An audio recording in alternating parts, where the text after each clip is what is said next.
Buenas tardes, bienvenidas y bienvenidos a Entre Comillas, la adaptación online del formato de encuentros interactivos de Culturia.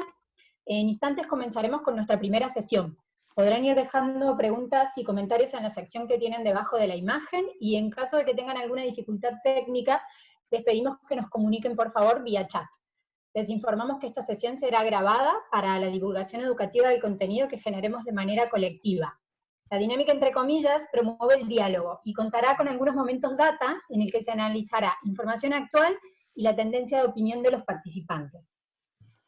Nuestra premisa es abrir un canal de participación, por eso les animamos a compartir sus inquietudes, puntos de vista y agradecemos su presencia e intervención en la actividad. Muchas gracias, Florencia, y muy buenos días a todos los asistentes a esta primera actividad para reflexionar sobre la cultura y los retos que nos generará la pandemia. Efectivamente, el estado de alarma ha marcado un antes y un después para la situación del sector cultural.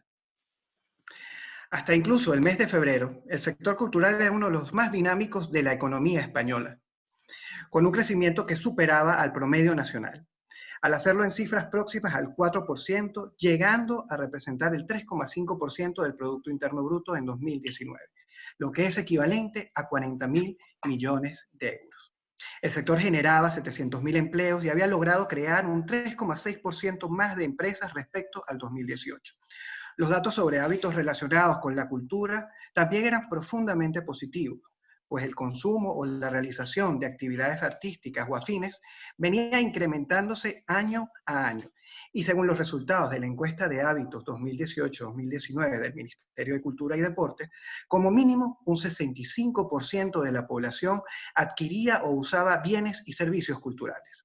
Al año, cada familia llegaba a gastar 682 euros en este tipo de actividades. Todas eran señas de un mercado en expansión. Pero a partir de la irrupción del COVID-19, el panorama cambió radicalmente. El impacto de esta medida ha sido tal que, según un estudio realizado por AIMC, a comienzos del mes, el 51% de la población no había salido de casa en la semana previa a la encuesta realizada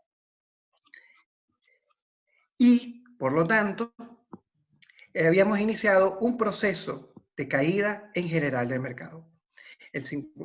Las actividades culturales convencionalmente realizadas en espacios públicos abiertos o cerrados se vieron suspendidas por el decreto de alarma. Las consecuencias han sido evidentes. ADEPI calcula pérdidas por 3.000 millones de euros durante el primer mes de cuarentena. Asociaciones de artes escénicas señalan la suspensión de 30.000 funciones en el mismo periodo, mientras FESE, AEC y Spain Film Commission señalan que se dejaron de vender 5,7 millones de entradas y se han suspendido unos 300 rodajes. La Unión de Actores cifra ya en 23% la cantidad de profesionales del área despedidos por el COVID. Ante la imposibilidad de hacer actividades convencionales, la población se ha refugiado en el mundo virtual. El uso del móvil se ha disparado un 38% en las últimas semanas. Las redes sociales como WhatsApp y Twitter han crecido más del 50%. La televisión y las plataformas, tales como HBO o Netflix, han visto incrementado su consumo en 46 y 115% respectivamente. Mientras el uso de aplicaciones y portales relacionados con el ocio o traslados en físico se han desplomado. Renfe ha caído en 51,1% o Airbnb 34,6%. Lo online parece estarse posicionando como una opción para el público, y otra muestra de ello es el crecimiento del tráfico en tiendas online y del gasto promedio en estas compras, con variaciones positivas del 20,4% y 74% desde que comenzó la cuarentena. El confinamiento y la repentina sugerencia de mantener el distanciamiento social parecen haber cumplido con el objetivo de mantenernos en casa, alejándonos de los recursos culturales, físicos y exponiéndonos como nunca a las alternativas en línea. Queremos dejar en el aire la duda de si esto podría generar cambios en nuestros hábitos de consumo y producción cultural, y si lo hubieran, qué tan permanentes serían y qué retos traerían para el sector. Temas que queremos hablar entre todos durante este encuentro participativo. Y para iniciar nuestra dinámica, Queremos sondear un poco las opiniones de nuestros asistentes respecto a esto, y lo haremos con la siguiente pregunta.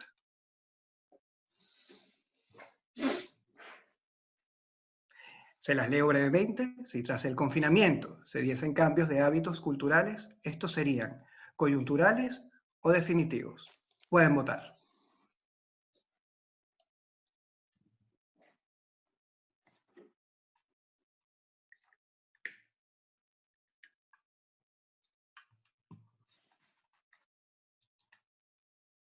Entre las opciones, recuerden, están responden a una crisis, todo volverá a la normalidad. Dependiendo del sector implicado, algunos cambios permanecerán y otros no. La tercera opción es los cambios llegaron para quedarse y hay que asumirlo. Y una última opción, necesito más información para saberlo. Por eso estoy aquí.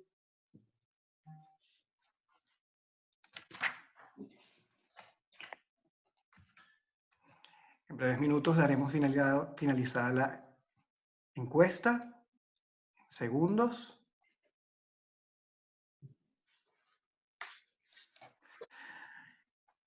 Terminada la encuesta, vamos a compartir los resultados para iniciar la actividad. Si tras el confinamiento se diesen cambios, veamos qué dice la gente. El 56% dice que dependiendo del sector implicado, algunos cambios permanecerán y otros no.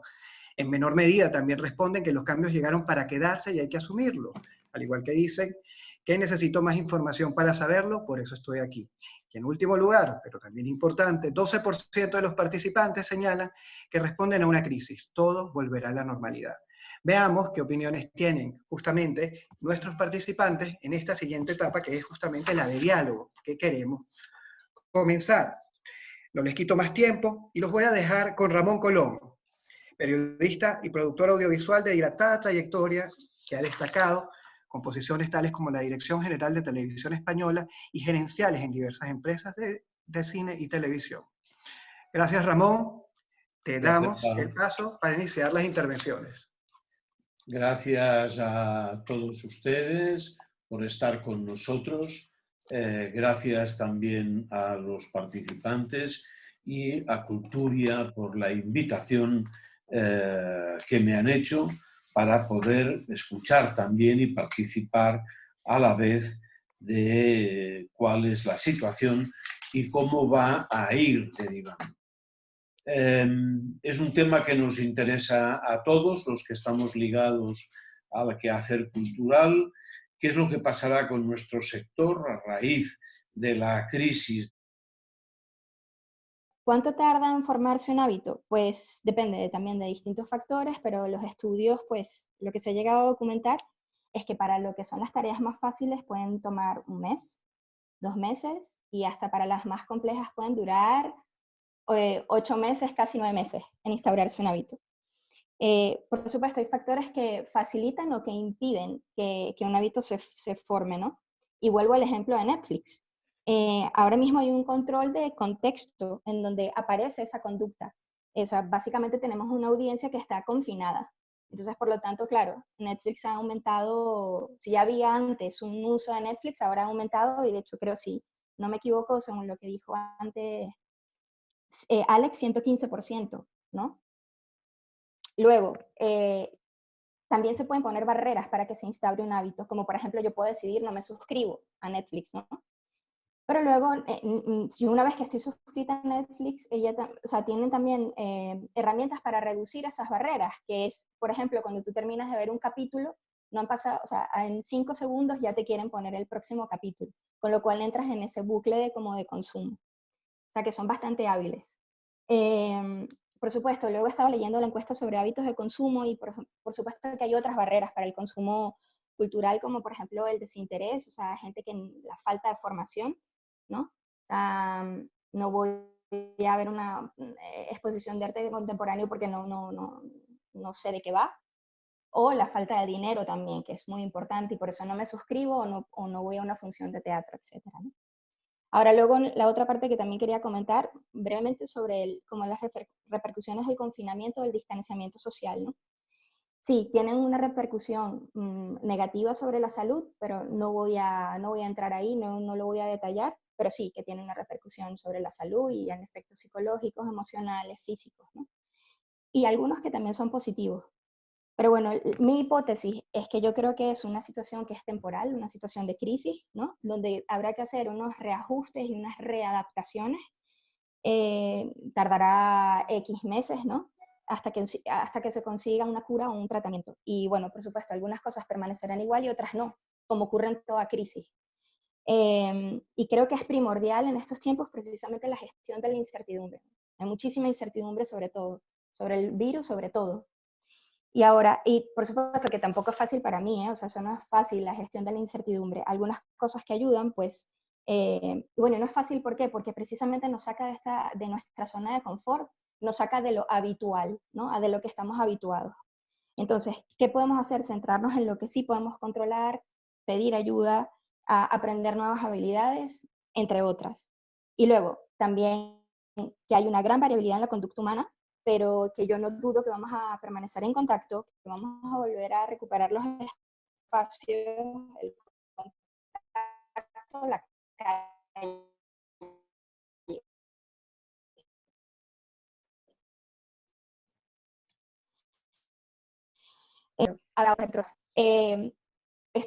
Esto ha ocurrido así en crisis pasadas, como la del VIH, el 11 de septiembre. Había gente que corría a los bares, había gente que permanecía en su casa, ¿no? ¿Y por qué tampoco lo dudo? Porque el contacto, la afiliación, el ocio son necesidades humanas básicas. Y porque somos seres sociables. Aunque a veces sea difícil convivir con otros. Pero somos seres sociales. Y ya está. Muchas gracias, Kelena.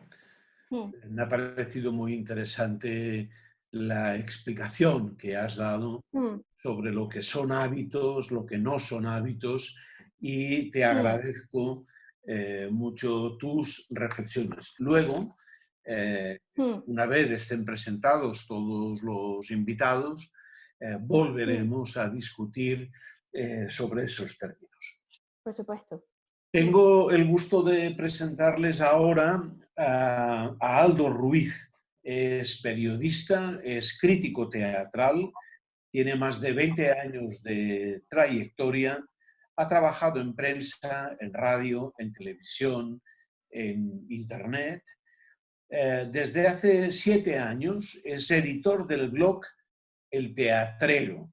Actualmente desempeña su profesión en el área de las artes escénicas con la programación y comunicación de la Sala Off Latina. No la Latina Teatro, sino de la Sala Latina. Es así, supongo, ¿no? Off la Latina. Vale, la otra, la Latina. El teatro es una de las disciplinas, desde mi punto de vista, más compleja.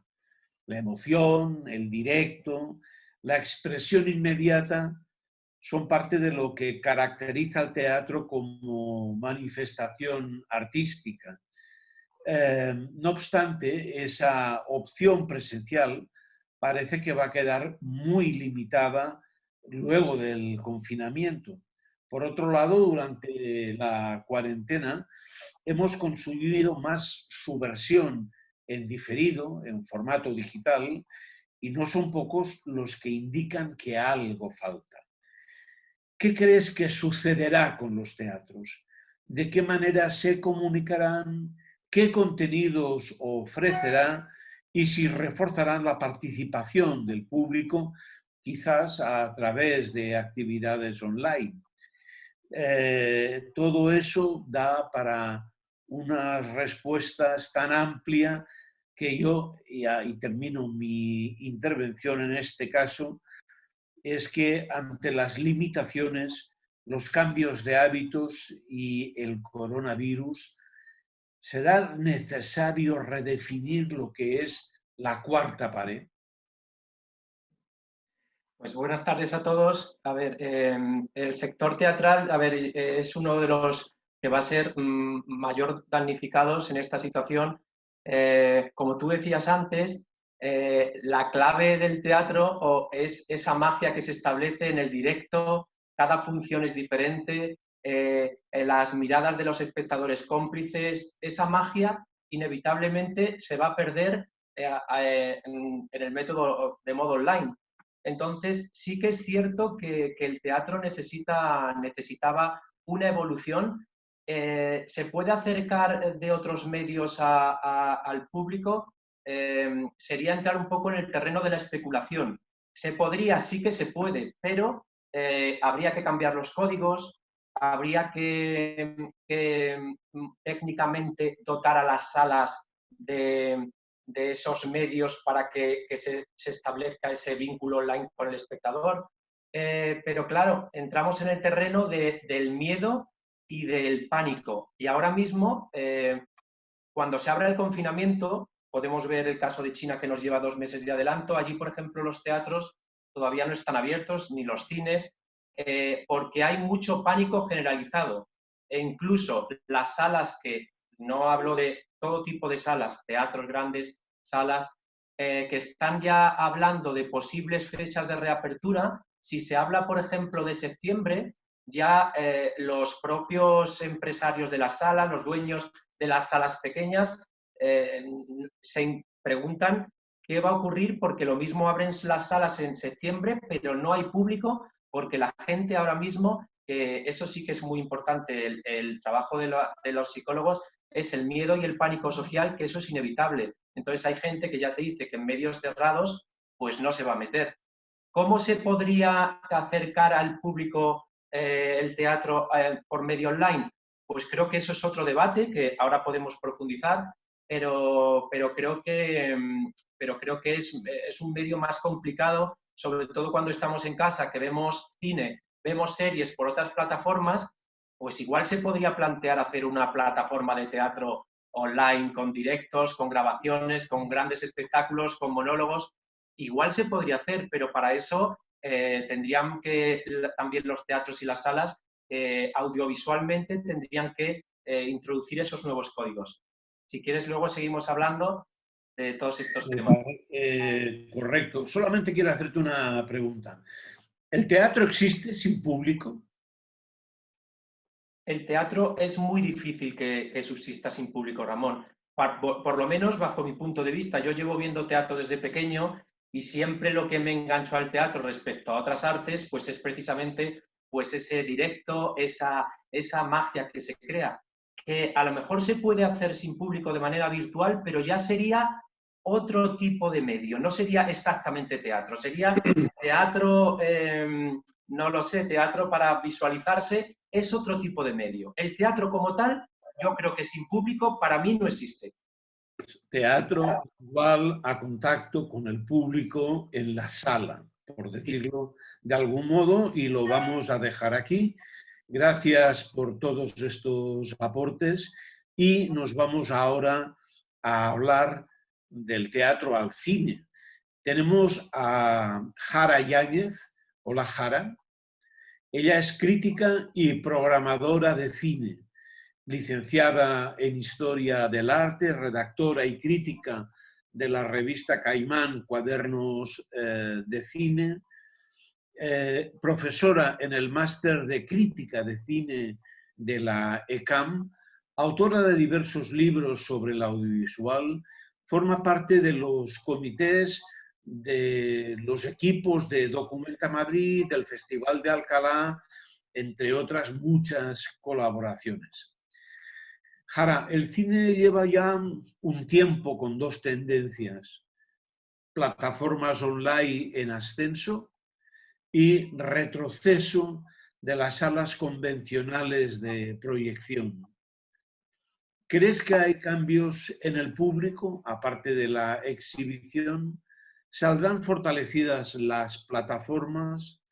¿Consideras que esto es positivo, negativo?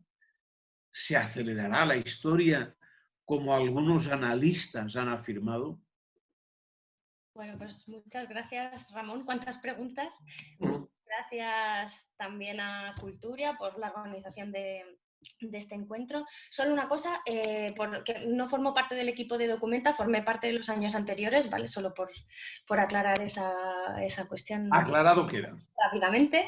Y nada, estaba agradeciendo a Culturia la organización de este encuentro y me parece que es especialmente interesante, sobre todo porque puede ser que incluso este mismo encuentro signifique o nos dé pistas, ¿no?, de por dónde pueden estar cambiando las cosas. O sea, creo que ya solamente este encuentro significa que efectivamente nos encontramos en un momento quizá histórico, ¿no?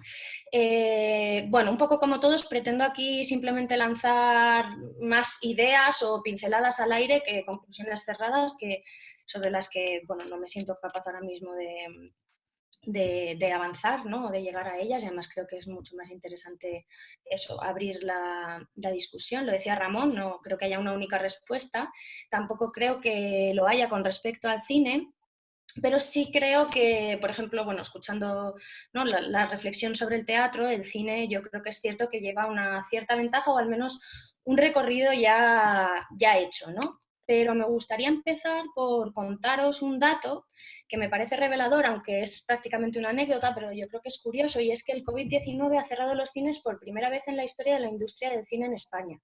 Es algo que no ocurrió ni siquiera en la Guerra Civil, momento en el que los cines sirvieron por una parte como refugio y por otra parte como propaganda de ambos bandos, ¿no?, que consideraron el cine como una herramienta de propaganda esencial y por lo tanto, bueno, pues eso, formó parte de esa historia. Entonces, bueno, pues el COVID ha provocado el cierre de los cines, de hecho lo hace muy pronto, ya desde el 13 de marzo, y lo curioso es que casi de manera simultánea la alternativa de visionados online proliferan de manera exponencial, no solo en cantidad, sino también en variedad.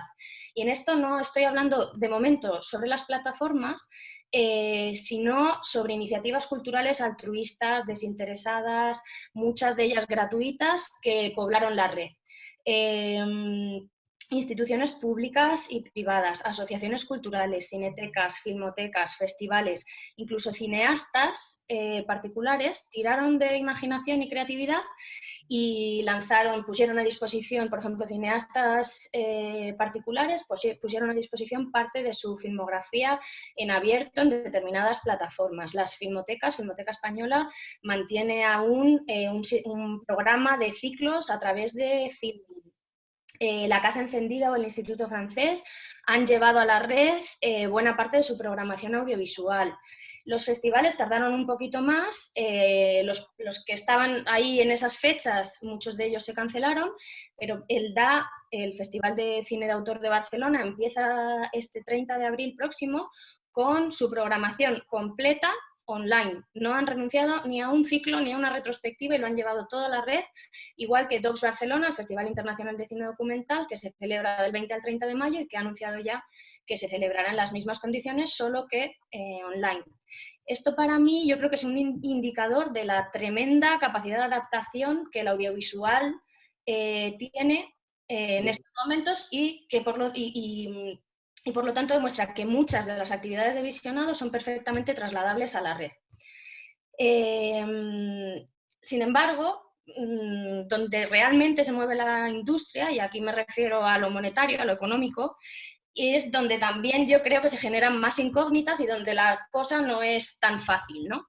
Y es lo que tiene que ver efectivamente con las plataformas de vídeo on demand. En este sentido, yo creo que todos sabemos que esto no es nuevo, ¿no? O sea, que es verdad que Netflix, HBO, Amazon Prime o incluso Filmin, para cine más minoritario, más de autor, llevan ya mucho camino recorrido, ¿no? Y que vienen consolidándose de manera progresiva, pero siempre firme, desde hace ya varios años. Aunque ahora, obviamente, han sufrido un aumento exponencial, pero es algo que ya se venía viendo. Yo creo que aquí también, bueno, pues podemos establecer un acontecimiento histórico y también emblemático, que es el conflicto que ya en 2017 enfrentó a Netflix con el Festival de Cannes. Bueno, no me enrollo mucho, pero yo creo que es importante tener en la cabeza que todo esto ya empezó en 2017, ¿no? Con el choque entre grandes industrias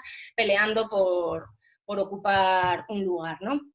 Yo creo que la idea de que solo en la sala de cine se puede disfrutar de una película en las mejores condiciones es una idea romántica. ¿vale? La tecnología doméstica ha facilitado desde hace ya bastantes años que los salones se puedan convertir en mini pequeñas salas de cine con unas muy buenas condiciones de imagen y sonido. Perdemos por el camino el contacto, creo que las salas de cine funcionan como lugar de encuentro cuando hay, por ejemplo, una presentación y un coloquio, que evidentemente son cosas que no deberían perderse, pero creo que hay posibilidad fácil de que estas dos maneras de consumir sean compatibles, ¿no?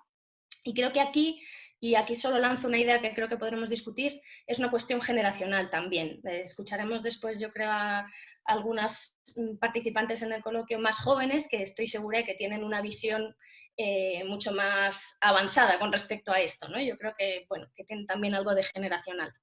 Y no sé si me estoy enrollando mucho, tengo aquí más cosas que contar, pero lo único que quería decir es que ahora el problema, y yo creo que es donde está la reivindicación más fuerte de la industria, es en las ventanas, ¿no? Las ventanas de exhibición establecen unos determinados tiempos de explotación de las películas que establecía un orden, ¿no? Primero las salas, luego DVD, Blu-ray, hasta que al final, ¿no?, llegaba a las televisiones. Yo creo que ahí es donde hay que revisar, donde la industria se tiene que poner las pilas, y esta situación está propiciando que esta revisión de la ley de explotación por ventanas se revise.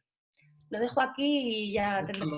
Déjalo ahí, porque yo también te haría un recordatorio, que como no sé si lo tendrás o no. Yo recuerdo que cuando ibas a los cines de Lauren, por ejemplo, a los cines Madrid, en el caso de Madrid, o al Fuencarral, había un anuncio en donde, para invitar a la gente a ir a las salas y no ver las películas en beta o en VHS, había una voz muy insinuante que decía: el cine en el cine, como que no hubiese la posibilidad de ver cine fuera de las salas, ¿no? Y ese es un tema que tú has abordado. ¿Puede ser un tema generacional? Puede serlo. O también hay veces que hay películas que perfectamente se pueden ver en casa. A lo mejor para las películas galácticas necesitamos un sistema de sonido Dolby especial, que eso evidentemente en casa no lo tienes, pero la proyección sí, y hoy en día puede estar bien. Gracias y luego seguimos, ¿vale? Gracias. Quiero presentar ahora a Juan Carlos de la Hoz, que ha sido responsable de producción, desarrollo, comunicación de contenidos audiovisuales y digitales en proyectos vinculados a TVE, a Movistar, a A3 Media, a Bankia, a la Fundación La Caixa, entre otros. Es especialista en marketing digital y transformación digital de empresas. Juan Carlos, cuando quieras. Muchas gracias, Ramón. Bueno, yo creo que no voy a decir nada nuevo, ¿no? ¿Vivimos en una época de cambios? No, vivimos en un cambio de época. Ese cambio de época que marcó la era digital ha venido acelerándose cada día más, y ahora, pese a que estamos confinados, pese a que estamos todos en un entorno que parece que todo ha parado, al revés, nos hemos tenido que reinventar una vez más. O sea, estamos sin darnos cuenta aplicando todo aquello que nos enseñaron las startups, que todo parece que porque sea una startup es un proceso de éxito. No, es un proceso de iteración, es un proceso de aprendizaje, y es un proceso en donde uno de los elementos, el dato, es fundamental. Pero el dato está muy bien, per se, pero la creatividad no ni muere ni va a morir. Si hay alguien que sabe de un mundo líquido, es el mundo de la creación, es el mundo del desarrollo, es de la creación, del desarrollo audiovisual o del teatro o del arte. ¿Por qué? Pues porque nosotros siempre hemos tenido que reinventarnos, siempre hemos tenido que ir evolucionando, siempre hemos tenido que ir respondiendo a las necesidades de unas audiencias y de un público. Lo único que ha sucedido, no sé, ¿qué ha sucedido en estos momentos? Para mí, lo más relevante que ha sucedido es que, tanto como industrias, como artistas, como personas creativas que somos, es la personalización, ¿no? Que ha sido clave en el actual sector del entretenimiento y de los medios, ¿no? Pues nos hemos encontrado cada día con un usuario más exigente e interconectado que demanda experiencias únicas para consumir donde, cuándo y como quiera. Más allá de eso,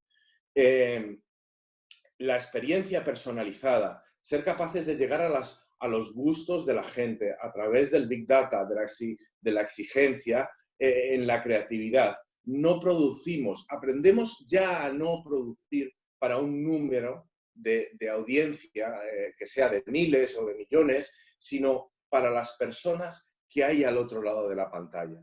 Y a través de la experiencia de esas personas al otro lado de la pantalla, nuestros contenidos serán relevantes. ¿Quién se iba a imaginar que un documental como Tiger King en Netflix iba a superar a una ficción? ¿Quién se iba a esperar que nuestra situación actual superase aquellas distopías que se dibujaban en el mundo de la ficción sobre cómo sería el mundo en el futuro? Por lo tanto, ahí bueno, dejo esa cuestión y igual que he dicho lo anterior, también creo que ahora es muy importante entender la creación de experiencias transversales, productos transversales. Entender que junto a un producto de entretenimiento o de ficción, debemos ser capaces de crear un universo de productos adjuntos, bien sean podcasts, bien sean videojuegos, bien sean apps, bien sean short content, porque queremos lanzar en las redes sociales a nuestras audiencias una llamada de atención segmentada a un target determinado sobre algo que estamos haciendo. El reto de la personalización y la oferta que nos ofrece también el hecho de estar viviendo en el mundo de multiplataformas, donde nuestros activos digitales pueden realmente ser relevantes para muchas cosas, para comunicar, para transformar, para hacer muchas cosas, eso es fundamental, entenderlo, interiorizarlo y grabarlo en nuestro ADN. Forma parte del cambio de época que estamos viviendo. Y luego, por supuesto, la tecnología forma parte del proceso del pensamiento hoy en día. Diseñar producciones en función de los tipos de dispositivos, etcétera, etcétera. Todo eso forma parte de la estrategia digital. Pero la estrategia digital, lejos, para mí, y hablo en función de mi experiencia, de mi conocimiento y de las diferentes fuentes de conocimiento a las que he tenido acceso durante los últimos años. Cuando hablamos de la transformación digital, siempre pensamos que es algo tremendamente tecnológico. Para mí, es más un reto de gestión que de tecnología.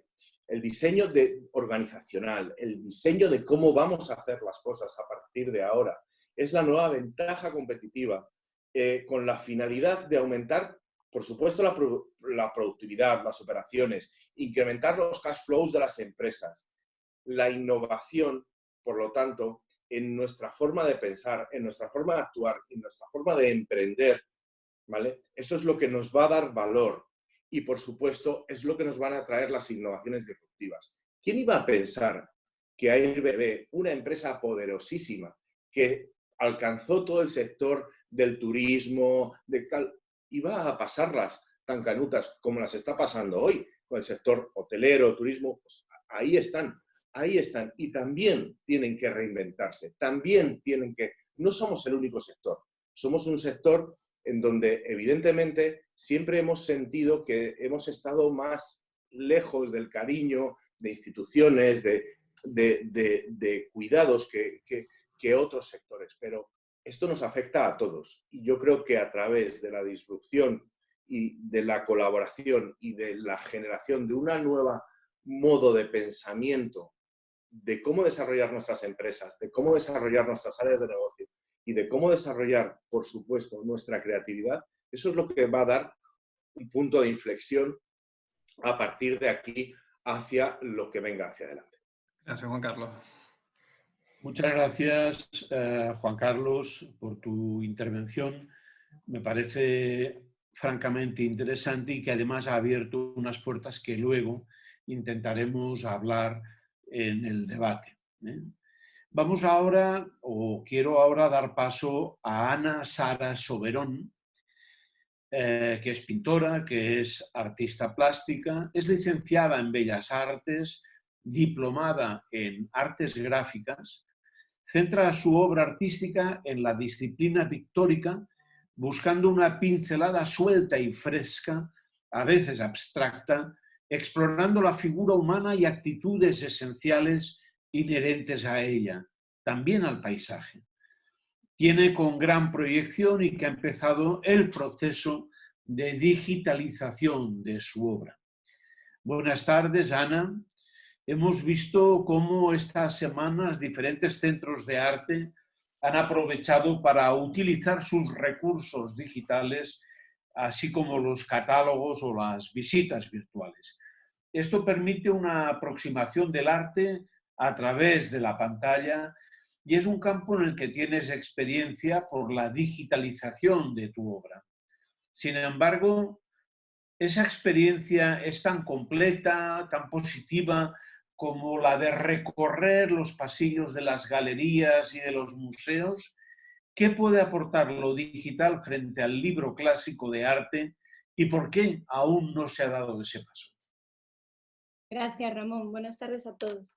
Pues es muy interesante las preguntas que me haces, porque justo creo que la manera que tenemos que enfocarlo en este momento no es tanto como una falta o una diferenciación tan grave, sino como que tenemos la oportunidad de añadir un valor adicional hasta lo que ahora estábamos acostumbrados a hacer.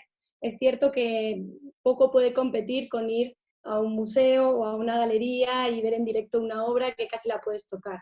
Pero por otro lado, y dadas las circunstancias, creo que sí se nos da la oportunidad de poder acercarnos directamente a todos esos usuarios que se acercan al museo, ¿no? O sea, brindar la oportunidad de estrechar lazos con la gente que le gusta el arte, que sigue procesos pictóricos, que quiere conocer al artista. O sea, nunca nos hemos visto con tanta audiencia como para poder abrir las redes sociales y estar hablando de qué me lleva a pintar una cosa u otra, a que me pregunten directamente qué quiero decir o qué quiero aportar con ello. Y de alguna manera hacer accesible a todo el mundo, da igual la geografía y todo, a cualquier persona. Entonces, en cuanto a ese punto de vista, yo lo veo una oportunidad, que incluso ya estábamos entrando todos en ello, pero ahora de una manera un poco forzosa ya tenemos que entrar sí o sí, porque incluso por suerte en este aspecto todo el mundo se está teniendo que educar en las tecnologías digitales. O sea, yo con mi madre ahora a diario puedo hacer una videollamada que antes no se planteaba. Entonces creo que hay un empuje hacia la normalización de consumir visualmente arte en este caso y aprender, ¿no? Clases online, yo doy clases en mi estudio presencial. Pasa esto, tengo que digitalizarlo porque lo que quiero es continuar las clases, tanto por mis alumnos como por mí. Y nos damos cuenta que lo digitalizamos y que en algunos aspectos incluso tiene varias ventajas. Mis alumnos tienen más flexibilidad, pintan en más tiempo que van sacando. Descubrimos que esta situación incluso les ha dado más ganas aún de pintar. Mucha gente que no pintaba ahora mismo se ha reactivado con todo esto, entra en las redes sociales y ve artistas en directo pintando que les inspiran, que les motivan, que de repente enseñan sus procesos e invitan a la gente a que lo hagan, sin ser pintores profesionales los que ejecutan, ¿no? O sí, y aficionados. O sea, de repente como que se abre como para todos los públicos y eso me parece, bueno, espectacular.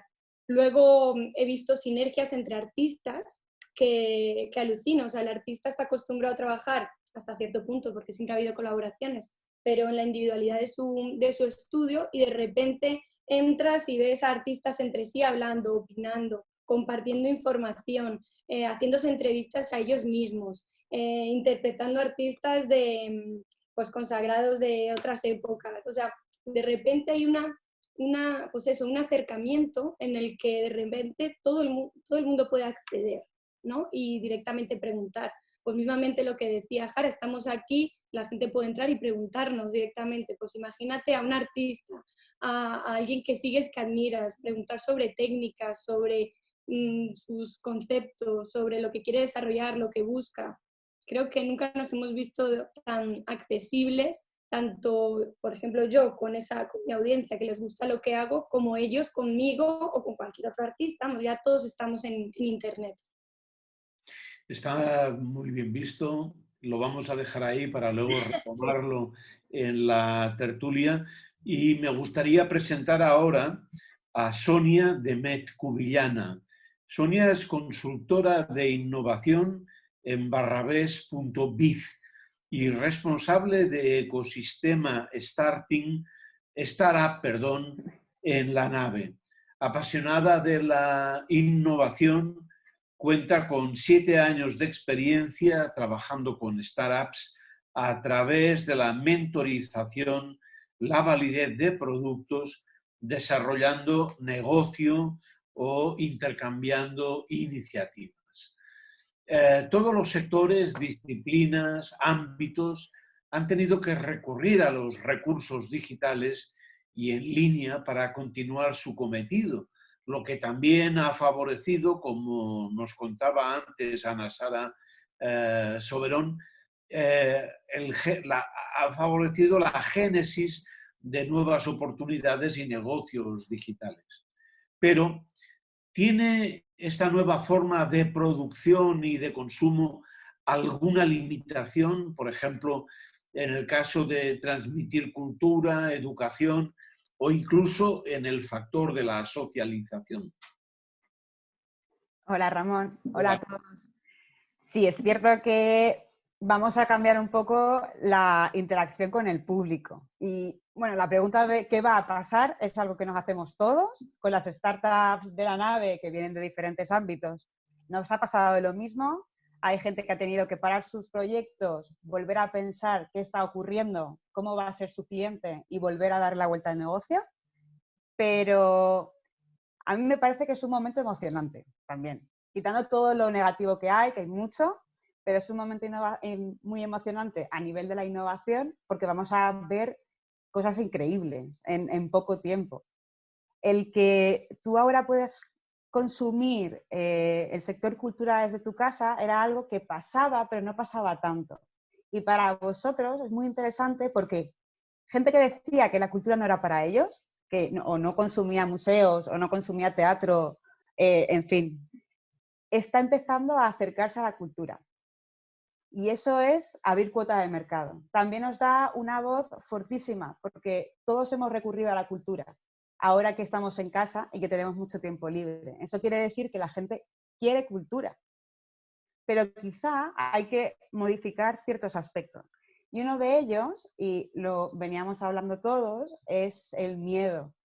Vale que el 11 de mayo o X fecha nos dejarán salir, pero nosotros vamos a seguir teniendo miedo. Si vemos un grupo de personas un poco numeroso, no nos vamos a acercar. Las tiendas se están preparando para ello, las startups se están preparando para ellos, las oficinas nos estamos preparando para ello, porque tenemos que dar 2 metros por cada persona, que es complicado en un coworking. Y creo que vosotros también tenéis que prepararos. Y no pasa nada, porque el digital también significa escalabilidad. Y eso también es bueno, es llegar a más personas. Y también os vais a preparar para esa generación que viene, que es demasiado digital a veces, pero que va a querer consumiros también en digital. En fin, que yo voy a poner un poco también el punto positivo, y es que es muy emocionante y que tenéis un campo de experimentación increíble. Gracias. Efectivamente, a todos nos da miedo, a todos nos excita a la vez y se producirán muchas cosas. La primera cosa que se ha venido abajo, y estamos entrando en la tertulia, o sea que el que quiera participar puede hacerlo, es algo que hasta ahora eran como verdades intocables, que eran como algo así como hablar de la Biblia o de la Torá o del Corán, ¿no?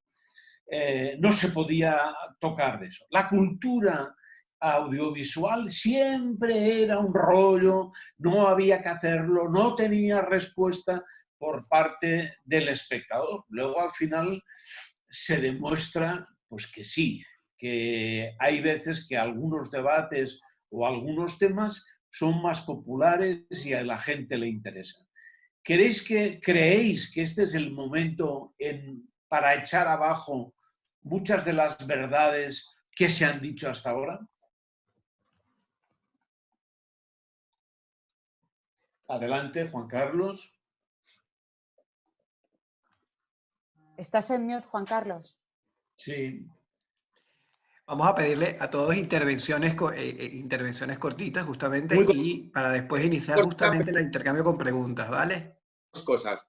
Una dedicada a Ramón, que es un grandísimo cinéfilo y quizás el más grande de todos los que yo conozco. ¿Conoces Mayor Confinamiento que el que reflejó Stanley Kubrick con 2001 el Odisea en el espacio? Esa soledad, ese estado de... Te lo dejo ahí, Ramón. Ya lo recoges y lo devuelves como puedas. Segundo, estamos hablando también con gente que pertenecemos a unas generaciones, pero la generación Z, ¿vale? Esa generación que ya ha nacido digital, que vive en digital y cuyo principal dispositivo es esta pantalla, es una generación que ya está acostumbrada, antes de que llegara el coronavirus, a estar en sociedad, estar con sus amigos o con sus compañeros y hablarse entre ellos utilizando el móvil. Y además, viendo cómo todo su mundo se concentra en esta pantalla. Bien, de ahí la iniciativa de Quibi. La iniciativa de Quibi, contenidos de 10 minutos, de entretenimiento, de ficción, de lo que sea, en móvil. Solamente lo puedes ver aquí. Es decir, la disrupción o la transformación es constante, es permanente, y la situación que vivimos dentro del punto de vista cultural y social no está...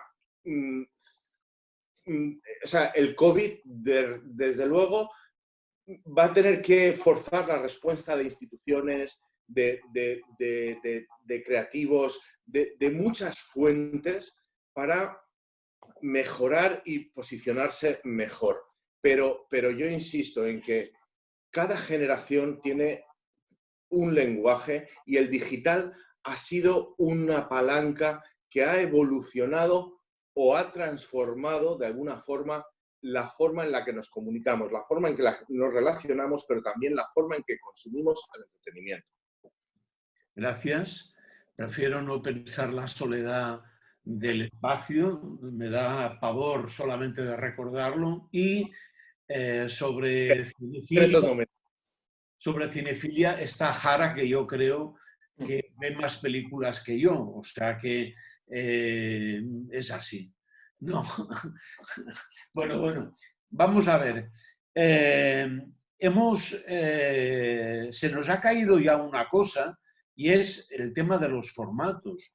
Nadie pensaba en una obra cinematográfica que durase 10 minutos. Eso era un cortometraje nada más, pero ahora hay series de 10 minutos como en ese canal especializado en cortas duraciones, que yo creo que si tiene tiempo puede demostrar que con 10 minutos es suficiente.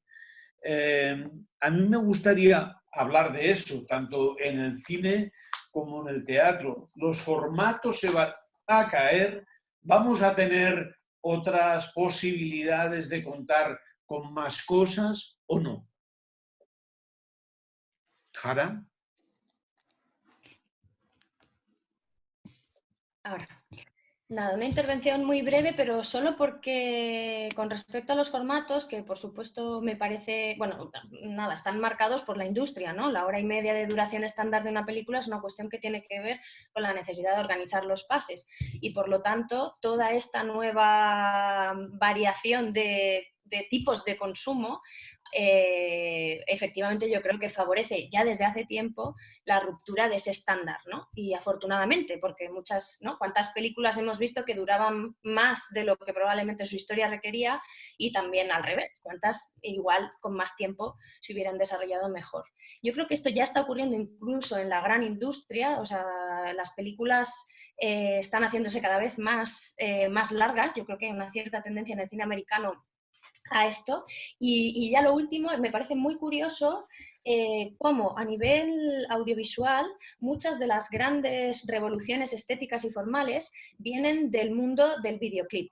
Los jóvenes consumen música a través del videoclip, y me pongo de vieja en esta afirmación que acabo de hacer, casi sin darme cuenta, pero es cierto que la música no se consume solo escuchando, sino esencialmente viendo, y lo que se ven son los videoclips, y ahí hay una grandísima industria en auge que además está introduciendo elementos de lenguaje audiovisual que después el cine recoge para sus narrativas, incluso Antes de pasar a Aldo, me gustaría hacerte una pregunta puntual en base a tu experiencia. Hace poco, en la Cineteca en Madrid, tuvo lugar la proyección de una película china que duraba como 4 horas o había varias partes, ¿vale?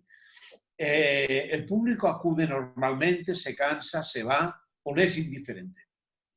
Yo creo que son propuestas de inmersión que hace también ya tiempo que especialmente el cine asiático viene proponiendo, que para las que precisamente el tiempo que pasamos en la sala son esenciales, son un reto. Yo creo que esas proyecciones siempre son un reto y como tal a mí personalmente me resultan muy interesantes, pero creo que efectivamente igual no son, se deben considerar más como una experiencia de inmersión, ¿no? Cuando un cineasta, como es el caso del filipino Lab Díaz, todas sus películas duran como mínimo 3 horas, ¿eso es una provocación o una nueva forma de contar? Yo creo que ambas cosas. Creo que puede haber un poco de las dos. Pero no es más que una opinión personal. Podríamos discutirlo más seriamente. En base a opiniones personales se va construyendo el mundo. Aldo, ¿tú te verías ahora un autosacramental, por ejemplo? No. No, así directamente. Es que mira, ¿sabes qué pasa, Ramón? Es que vamos a ser sinceros. Entonces, a ver, tú en casa con toda la oferta que tenemos ahora mismo audiovisual, entonces incluso para los aficionados al teatro, para los que nos gusta mucho el teatro, es difícil. Si tú tienes Netflix, Amazon Prime, tienes un libro, o sea, adaptarse a esos códigos viendo determinadas obras de teatro que no están pensadas para ser proyectadas audiovisualmente. Porque eso es otro tema que luego me gustaría hablar después, que si imagínate que se adapta el teatro a un formato online, no es lo mismo llevar un musical que un monólogo o llevar una obra de Shakespeare o de Lorca que una obra de un autor desconocido que nadie conoce. ¿Quién estaría dispuesto a pagar por eso? Eso por un lado. Quería contestar a Sonia, que ha dicho que se está demostrando que durante el confinamiento la gente quiere cultura, que incluso están creando nuevos públicos, pero claro, están ofreciendo teatro, están ofreciendo cosas, pero todo gratis o en abierto. ¿Qué va a pasar cuando la gente tenga que pagar por ver teatro, por ejemplo? Yo me lo pregunto. Y luego, ya por último, y finalizo, hay una cosa que siempre me jode mucho, bueno, el arte en sí, muchas cosas de los artistas, la gente que nos dedicamos a esto, al teatro, se creen que trabajamos por amor al arte. Esto nos tiene que servir para darnos cuenta de que los artistas, la cultura, son ámbitos muy importantes. Necesitamos ahora más que nunca el apoyo de las administraciones públicas, no solamente ya los grandes teatros, hablo del teatro, sino las salas pequeñas, que van a ser los grandes damnificados de toda esta crisis que estamos pasando. Entonces, vamos a revalorizar entre todos que vale que tenemos mucha creatividad, que todos nos reinventamos en tiempos de crisis, pero todos tenemos que comer. Es que yo distinguiría, y doy paso a Sonia, que ha pedido la palabra, y más a partir de que tú has hecho una referencia a ella. yo creo que hay dos cosas que son distintas y que tenemos una tendencia a mezclarlas. Una cosa es el lenguaje, la historia, la narración, la cultura, y otra cosa son las condiciones socioeconómicas de los profesionales que hacen esas obras, sean actores, actrices, directores, guionistas. Son dos cosas distintas. En el caso de la televisión, los profesionales de la televisión pública dicen, es que, ¿por qué tienen que encargárselo a alguien si eso lo podemos hacer nosotros? Efectivamente, lo pueden hacer ellos, pero también es bueno que las cadenas de televisión pública abran sus puertas para que los profesionales, los creativos, muestren cuáles son sus historias y sus conocimientos. Vamos para allá contigo ya.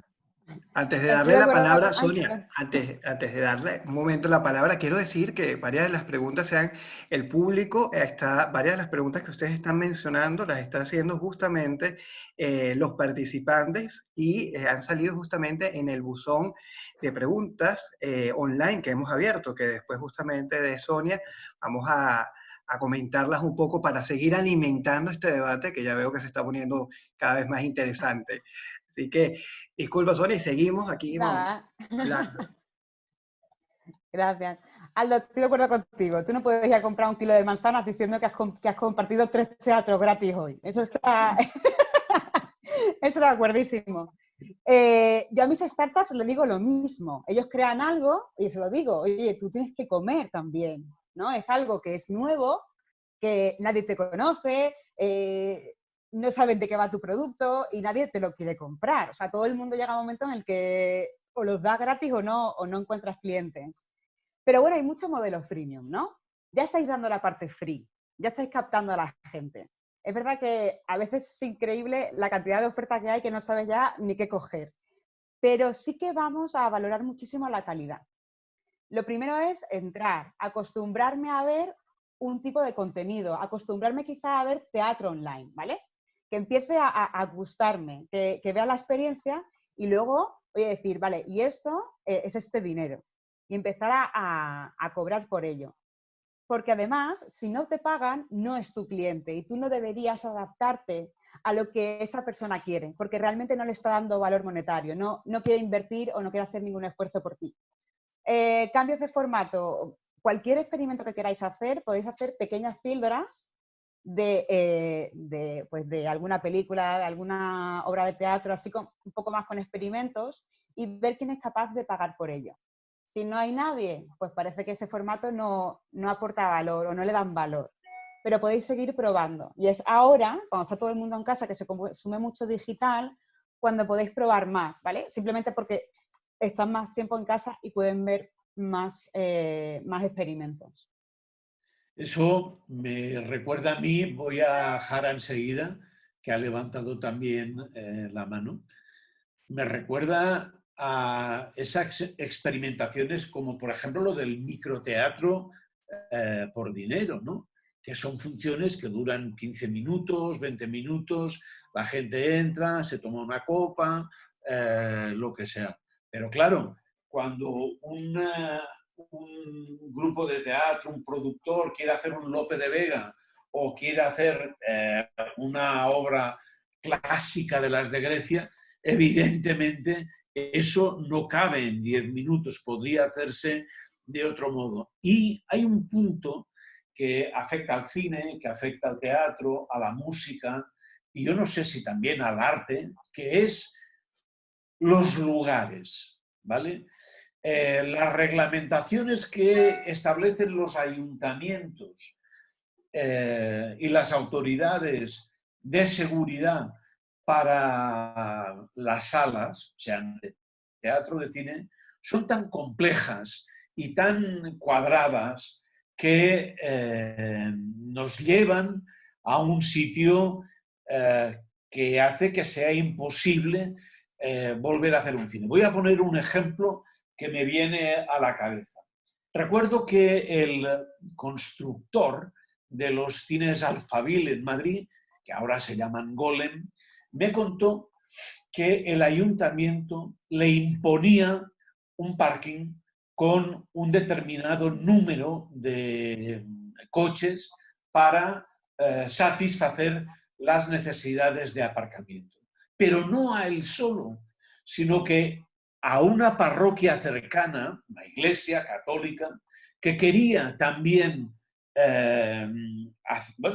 abrir un local y demás, el ayuntamiento le dijo que tenía que crear un garaje para que los que iban a la iglesia pudiesen ir. Al final se resolvió de una manera chapucera, pero se resolvió. Si las salas fuesen de otro modo, podría haber teatro, podría haber cine y podría haber música en otros lugares que en estos momentos no lo hay. Es decir, la crisis actual también nos va a llevar a repensar los escenarios en donde tengamos que hacer teatro, cine, música, arte, etcétera, etcétera. ¿Qué pensáis? Lo que es evidente... Ay, perdón. Puedes. Lo que es evidente, ahora, ¿se escucha ahora? Sí.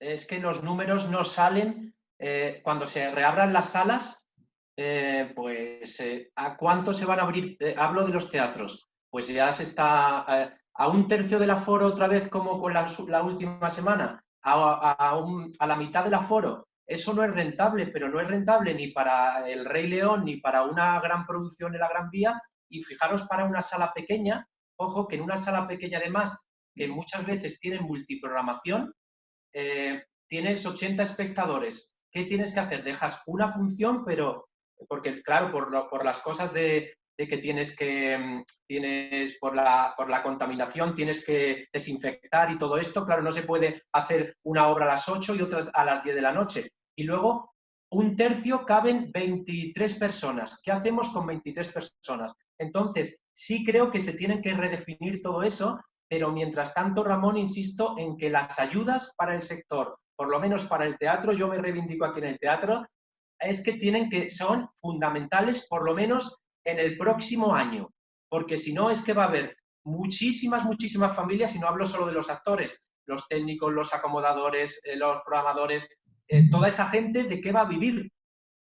Tendremos, eso sí, si se produce lo que tú dices, más gimnasios y más supermercados que en toda la historia, porque sí. Sala que cierra, sala que se convierte en un gimnasio o en un súper, ¿vale? En un Mercadona o lo que sea. Jara quería hablar, vale, y no sé si alguien más. Es solo por seguir en lo que contaba Sonia, ¿no? Y por traerlo al cine, que quizá lleva algo más de recorrido que el teatro. Yo recuerdo que cuando surgieron las primeras plataformas, que coincidió con toda la polémica del exceso de piratería y todo eso, la gente decía, pero ¿quién va a pagar por ver una película en una plataforma si la pueden descargar y si es en casa y tal? Y mirar en qué estamos, ¿no? Quiero decir que los cambios dan miedo. Es verdad que a nivel estructural de gran industria es muy difícil avanzar hacia ello, porque pues eso, por el camino hay mucha gente que pierde y eso está claro, pero las crisis son los momentos en los que todo esto se hace no solo necesario, sino que se potencia. Y yo creo que el ejemplo del cine en este sentido es positivo. Nadie confiaba en que las plataformas fueran a dar dinero y la monetarización. Exacto, perdón. Nada. Incluso a través de YouTube ha encontrado sus propias vías. Aquí es imaginación, es eso, un mundo nuevo por descubrir, ¿no? Efectivamente con su cara B. O sea, yo no soy solamente optimista, ¿no? Pero creo que estamos en la rueda y que es imposible pararla. Y está claro que hay que pensar en todos esos, ¿no? Directores de salas de teatro que lo van a pasar muy mal. Pero se está abriendo un nuevo horizonte que tampoco podemos negar. Es curioso, me llama la atención, por ejemplo, antes Juan Carlos de la Hoz hablaba de audiencias, ¿no? Del marketing digital y demás. Eso ligado a una cosa que tiene que ver, yo quiero ligarlo con el arte. Según los museos, el público solo va a exposiciones que el marketing ya está hecho. Caravaggio. Dalí, Goya, etcétera, ¿vale? Pero esas grandes exposiciones son las que aparentemente van a dejar de hacerse. Y yo entonces no sé si es posible crear otro tipo de marketing, que eso se lo pregunto a Juan Carlos, pero también me gustaría que la especialista en arte nos diga cómo ve el asunto. Una cosa, Ramón, antes, en aras de justamente de esto, vamos a hacer como han habido tantas ideas, vamos a hacer una especie de resumen de todos estos contenidos para continuar justamente con la charla. Vamos a hacer antes de la intervención de Ana Sara y de Juan Carlos, vamos a aprovechar de ver un momentico qué ideas tenemos para seguir alimentando el debate en este sentido, también para empezar justamente a incluir preguntas también ya de buena parte del público. ¿Vale? ¿Qué es lo que hemos ido obteniendo hasta ahora? El distanciamiento social tiene una repercusión sobre la salud, algunos positivos. Es una situación temporal en la que habrá que hacer ajustes y adaptaciones. Es lo que nos ha comentado Elena Farías, nuestra psicóloga invitada. La magia del teatro se pierde vía online. Es necesaria una evolución y crear un vínculo con el público, esencial para existir, lo comentó Aldo Ruiz. El cine tiene un recorrido ya hecho respecto a otros sectores y una gran capacidad de adaptación. La idea de que el cine se puede disfrutar solo en la sala es romántica, un aporte que nos ha dado justamente Harayane. El espectador demanda experiencias para consumir. Aprendemos a producir mediante la experiencia de quien está detrás de la pantalla. Juan Carlos de la Hoz nos mencionó esto hace unos minutos. Hay un empuje hacia la digitalización que ha influido en el acercamiento y en la accesibilidad entre profesionales y audiencia. Es la opinión que nos ha dado nuestra artista plástica Ana Sara Soberón. Y Sonia nos ha dado mucha información relacionada justamente con las tecnologías. La interacción con el público va a cambiar. A la vez, nuevas audiencias están conectando con la cultura de manera digital, lo que implica escalabilidad.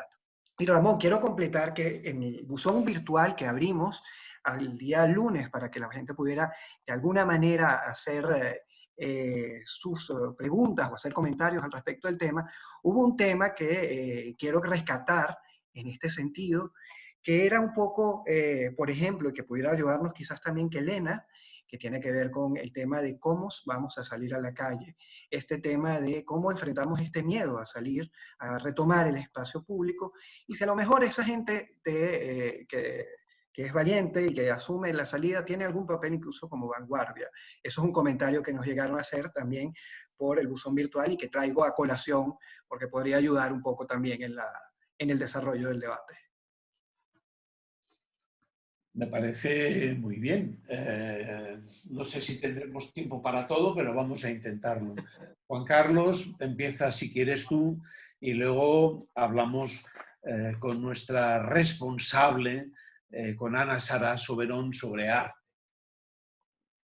Sí, Ramón, repíteme la pregunta porque me he quedado absorto en las explicaciones de Alex y se me ha ido el oremus, o sea, me he quedado aquí. Sí, digo que el marketing digital, si el marketing digital puede solucionar algunos de los problemas que se plantean ahora.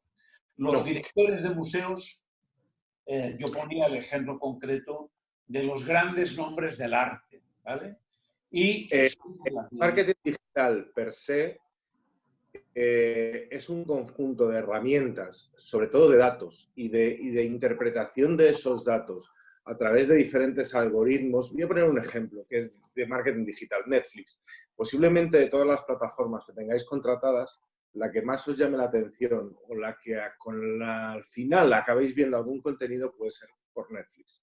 Bien, ellos cuentan con una inmensa fuente de datos, una inmensa segmentación de cada persona que está integrada en su red, pero al final lo que han construido es un algoritmo muy capaz de crear una afinidad, ¿vale?, con los contenidos. Entonces, el marketing digital lo que provee es un conjunto de herramientas en la que tú puedes ser muy, muy, muy eficaz. Ahora, sin la creatividad no es posible ni siquiera crear un algoritmo. Sin la creatividad no es posible ni siquiera desarrollar una ficción. O sea, van unidos de la mano. Un mal producto, por mucho marketing digital que le pongas, no deja de ser un mal producto. O sea, lo que hay que es una suma de esfuerzos, es una suma de talentos y es una suma de disciplinas. Eso para mí es indiscutible e inseparable. Uno sin lo otro no funciona. Muy bien. Ana Sara. A ver. Hola. Que justo estoy de acuerdo también con todo lo que estáis diciendo y en este aspecto, con la pregunta que tú me dices, Ramón, coincido con Jara en cómo ve el cine, cómo evolucionó. Aquí yo creo que nos encontramos en un punto en el que hay que tirar de creatividad, que se supone que es lo nuestro, y encontrar nuevas maneras de mostrar y acercar el arte pues a todos o a cada público o según cómo se vea. De todas maneras, yo ya veo, o sea, ya hemos visto cómo grandes museos ya están haciendo toda esta digitalización, no están con las puertas cerradas y ya está. Están abriendo con visitas guiadas virtuales donde la gente incluso está conociendo todo lo que tiene el museo. Pues normalmente vamos y vemos Velázquez en el Prado y ya está, y te vas. No, pues ahora de repente se están poniendo diariamente, y antes también, que el Prado, por ejemplo, en concreto, hace un acercamiento con los espectadores muy bueno, haciendo directos, pues ahora con mayor razón los están haciendo, te llevan por salas, por autores concretos, te hablan desde un punto de vista, desde la historia del arte, te hablan también a nivel técnico, por temáticas, incluso el otro día me encontré que hacían como versiones para niños en otros museos, ¿sabes? O sea, como visitas guiadas para acercar el arte y entretener a los niños, no solo con la tele y con programas infantiles, sino acercando el museo, que para ellos puede ser hasta cierto punto aburrido, pues lo hablan en su idioma, acercan la pintura, la manera del artista, los colores, de una manera atractiva que creo que está haciendo que se acerque nuevamente, ¿no?, esta idea de que incluso la que decía Sonia, la gente consuma más cultura, consuma muchísimo más arte en la disciplina que la que estoy hablando yo. La gente de repente parece que la pica el gusanillo y quiere saber más. Y yo creo que incluso eso va a dar ganas a querer ir a ver esa obra después en directo, cuando ya se pueda, bajo las condiciones que nos permitan, ¿no? También quizá la idea de en un espacio cerrado, muchísima gente viendo una obra, quizá evolucione. Y quizás sea, no lo sé, se me va la pinza ahora y digo en un túnel donde podemos, no lo sé, yo no sé cómo va a ser, pero sí creo que se abrirán oportunidades incluso para generar un contenido, añadir valor y fomentar que la gente luego incluso quiera participar más en todas estas instalaciones artísticas, claro. Sonia, ¿tú querías añadir algo? Creo que Elena quería hablar antes. Sí, pues adelante, Elena. Simplemente quería decir que yo estoy de acuerdo con Sonia y con Ana, pero también estoy de acuerdo con Aldo. El tema es, digamos, el cine es como que le han dado el golpe antes. Entonces, y al teatro se lo acaban de dar y es como tiene muy poco margen para precisamente readaptarse. Entonces creo que sí que es importante el tema de las ayudas, porque evidentemente tienes que comer antes de ponerte a crear, ¿no? O sea, eso es primordial.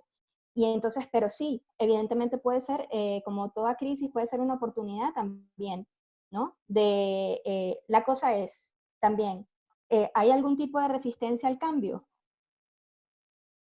Entonces, Yo te pregunto yo a ti, ¿se produce o no? sí, hombre, claro. Porque hay una tendencia a, ¿por qué? Porque el status quo, ¿no? Lo que haces habitualmente te da comodidad, te da tranquilidad, te da seguridad. Entonces, precisamente estas situaciones causan mucha ansiedad y causan muchos miedos porque me obligan también a actuar de una forma distinta y puedo no saber cómo hacerlo. Pero claro, hay ayudas, ¿no? Se puede contar con ayudas, también podemos centrar en, de hecho, han aportado soluciones, ¿no? Me gusta el entusiasmo de Sonia porque es verdad, es un momento que puede ser un momento de explorar, un momento de también ver qué puedo solucionar, ver si tengo algún tipo de problema y me resisto al cambio, ver qué puedo hacer, como por ejemplo analizar, que es lo que ha dicho Juan Carlos, ¿no? Analizar el dato.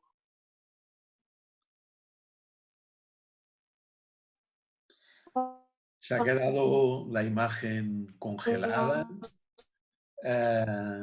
Espero que en casa de que Elena no haga mucho frío. Al consumidor como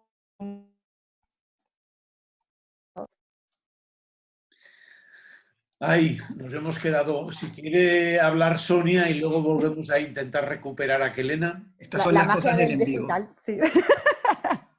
Nada, era solo cuando decía Jara que Netflix gana la piratería, aunque Netflix cueste dinero y piratería no, pero es la experiencia.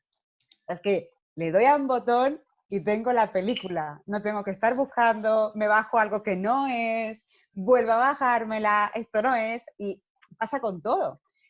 Spotify a la música, pero es que hay gente que sigue escuchando vinilo. ¿Por qué? Porque la experiencia de Spotify es muy diferente a ir a buscar un vinilo a esa tienda donde me hablo con alguien que sabe muchísimo de la música, que lo rebusco y que lo disfruto en casa.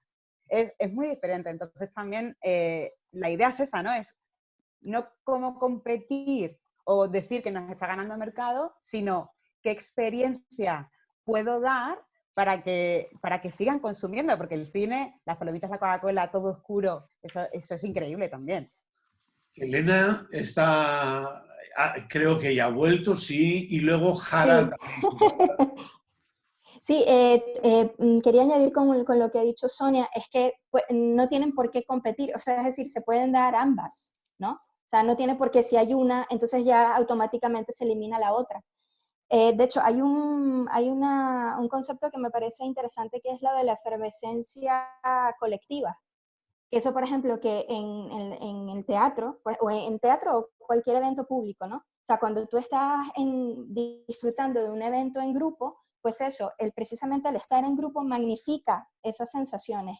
Aparte de que te da la sensación de que, oye, yo estoy aquí perteneciendo a esto y a algo que es más grande que yo, ¿no? Por ejemplo. Y eso es algo de que, por ejemplo, no sé, yo no creo que se pueda eliminar la experiencia de lo que es vivir el teatro o estar en el cine. Simplemente que pues se dan estas otras experiencias y otras maneras de vivirlo, ¿no? Un poco...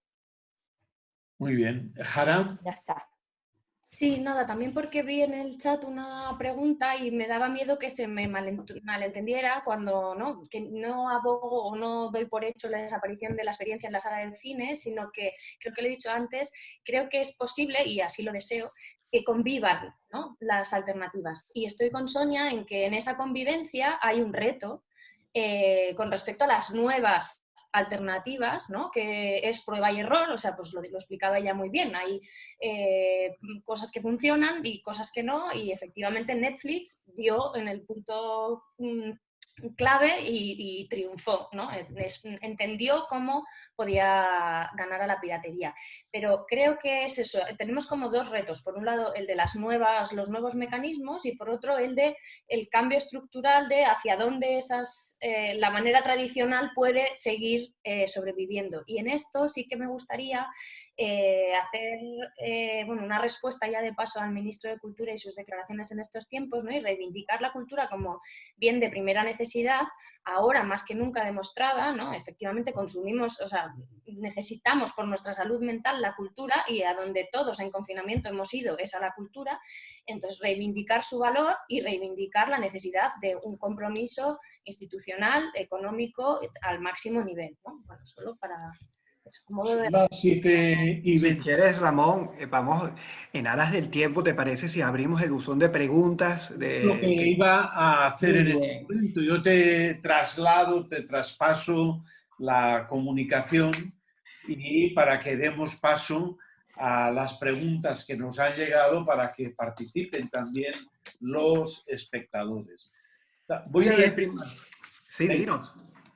Nos puedes decir hasta dos cosas, o sea, sin problema. Dinos. No. Hay dos campos que no hemos hablado prácticamente. Uno es la música y otro es la televisión, ¿vale? Haciendo esta tertulia entre nosotros, estamos también rompiendo formatos televisivos, con lo cual perfectamente posible podemos dar pie a otras formas y a otras maneras de hacer la televisión desde otros lugares que no son únicamente los estudios televisivos, ¿vale? Y en cuanto a la música, también ha cambiado. Vamos a seguir escuchando de qué van a vivir los músicos. Vuelvo a la idea anterior de que una cosa es las condiciones económicos sociales de los creativos y otra cosa es sus obras. Tú puedes escuchar música sin importarte lo que les pasa a los creativos. También sabes que si no te preocupas por ellos, dentro de nada no hay música. O sea que ahí estamos. Pero yo creo que es bueno que vayamos a las preguntas de los espectadores, que ya que podemos hacerlo, nos pueden preguntar qué es lo que deseen, lo que quieran. Perfecto. Primero agradecerles a todos los panelistas por sus intervenciones y por haber estado dando sus opiniones respecto a este tema que es tan interesante. Y además mencionarles que, como saben, esta es una de la primera de varias charlas que vamos a tener y justamente vamos a ir profundizando por disciplina artística y por temáticas en las próximas semanas a través de Zoom. Muy bien, vamos a ver. Primero mencionarles también que buena parte de las preguntas ya han sido respondidas durante los comentarios que han hecho cada uno de los panelistas. Sin embargo, voy a lanzar varias para que vayan tomando nota los participantes y las puedan ir respondiendo. La primera, que tiene que ver justamente con el tema, hay una que dice que pregunta Carla Alonso sobre el tema audiovisual, que en estos tiempos, bueno, de alguna manera ha evolucionado mucho el tema de la grabación de cine, 4K, 8K, etcétera, igual está evolucionando el tema del sonido, pero si todo está yendo hacia casa, digamos, ¿no perderían utilidad la grabación en estos formatos? Esa es una de las preguntas que hace. Y la segunda que voy a dejar para poder ir distribuyendo es, todos hablamos de cambios, adaptación, tecnología. Al final todos son activos de empresa y es muy positivo, pero la financiación de estos activos viene determinada por el acceso al capital de las empresas del sector. ¿Estamos preparados para enfrentar este reto? Esa es una pregunta, digamos, que puede ser abierta a todos. Ramón, te doy para que distribuyas un poco estas preguntas y pasamos luego a más preguntas del público. Bueno, yo diría que ¿quién quiere contestar a la pregunta de Carla Alonso? ¿Hay alguien que quiera? Venga, ahí está Jara. Juan Carlos me parece también, ¿no?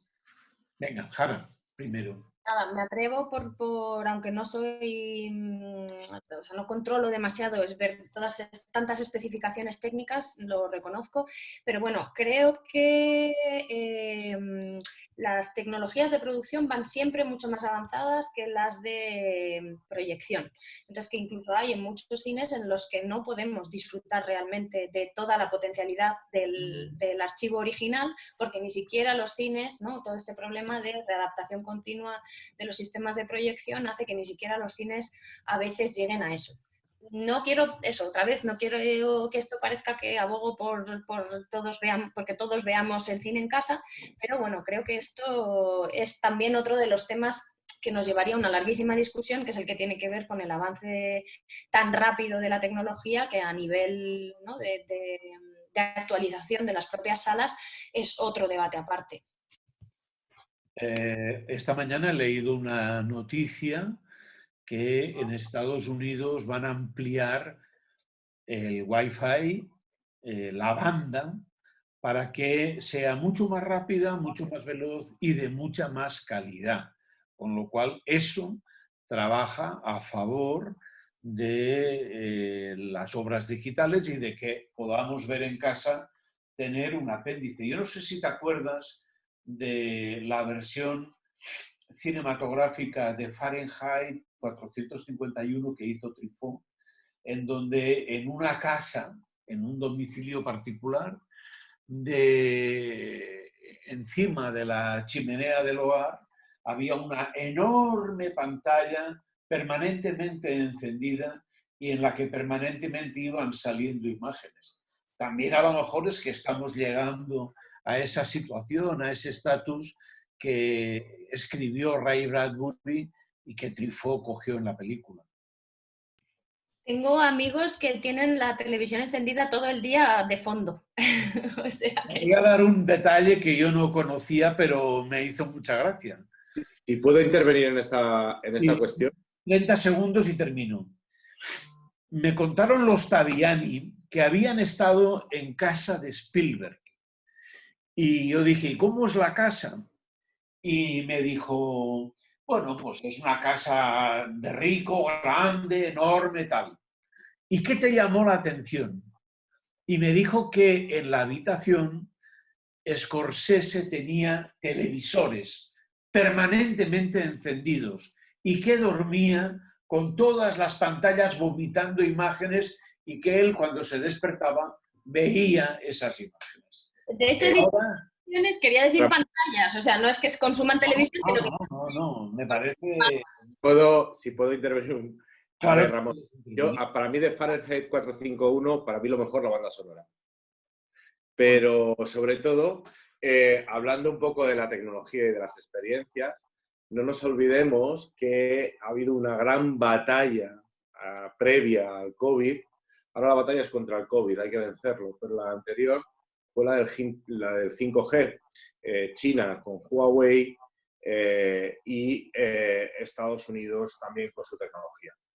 En donde, bueno, pues ha habido sus más y sus menos. El 5G es esa tecnología que precisamente permite el desarrollo de las múltiples Ks en una pantalla de televisión, no sé si eran 4K, 5K, 8K, con micro LEDs o LEDs, no sé qué LEDs, que al final te amplían la experiencia.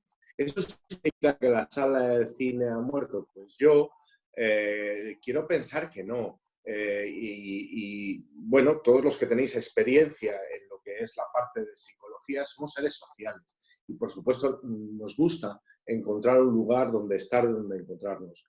Pero sí que es verdad que, por ejemplo, para el teatro, para captar la expresión, para captar la luz, para captar aquello que ve el ojo humano, esa perfección y esa velocidad en los datos que nos va a permitir el 5G, pues incluso nos permitirán ponernos unas gafas de realidad virtual o tener experiencias de realidad aumentada que antes no teníamos. Voy a poner un ejemplo. Imaginemos que un director ha rodado una batalla en un set impresionante. Bueno, pues la realidad aumentada a lo mejor lo que nos permite es que mientras vemos la película, la podamos pausar y decir, ver cómo se rodó eso, girando nuestros móviles y teniendo un espacio 360. También es verdad que la realidad virtual a lo mejor nos permite meternos en la sala, compartir momentos con los actores en donde están bueno, pues interpretando de otra forma. A lo mejor eso nos acerca a la experiencia, que no es una experiencia como la real, es otra experiencia en donde se suman una serie de añadidos que antes no teníamos. Yo no digo que vaya a ser mejor, digo que puede ser diferente y que puede ser interesante. Y todo eso nos lo puede proveer el 5G, claro que sí. El 5G y luego vendrá el 6G o el 7G o lo que sea G y las televisores mejorarán y las experiencias cambiarán y mejorarán. Bueno, estamos en un proceso de innovación. Yo prefiero decir que las pantallas mejorarán, porque una cosa son las pantallas y otra cosa es lo que emiten esas pantallas. Bien, y seguimos con otro. ¿Sí? Si quieres, Ramón, dos preguntas más antes de terminar justamente el evento para que podamos, ¿no? Hay una, reforzando que Elena, que creo que justamente no estabas cuando que se te cayó la conexión en ese momento, hablaban justamente del tema de el miedo, ¿no? Y el papel que puedan tener, o que podían tener estas personas que venzan el miedo en el futuro del desarrollo de la cultura. Y para Sonia también hay una pregunta, esta viene del buzón virtual, que tiene que ver con qué consejo les darías en general a las industrias culturales para iniciar su proceso de transformación en digital, ¿no? De alguna manera, algunos tips iniciales para eso. Y con esto vamos a ir justamente finalizando estas intervenciones. Así que, bueno, todo suyo otra vez. Sí, bueno, yo quería decir eso con respecto a lo del tema del miedo, ¿no? Sí, que como decía al inicio de mi intervención, ¿no? Hay gente que evidentemente hay una gran variabilidad de respuestas y de conductas. Habrá gente que saldrá corriendo apenas termine lo del confinamiento a reunirse con otros y en los bares, etcétera, y habrá otros que dirán, yo no salgo de la casa ni de coña, y durante un buen rato. Es decir, que es súper, y los puntos en medio, ¿no? Entonces, pero, por ejemplo, algo que me parece interesante es que precisamente si yo fuese dueño del bar con respecto a esta persona que está ya organizando la ruta de los bares, y eso yo creo que se podría llegar en otros ámbitos, ¿no? Yo si fuera el dueño del bar de un sitio, yo estaría interesado en contactar con esa gente que ya está, ¿no?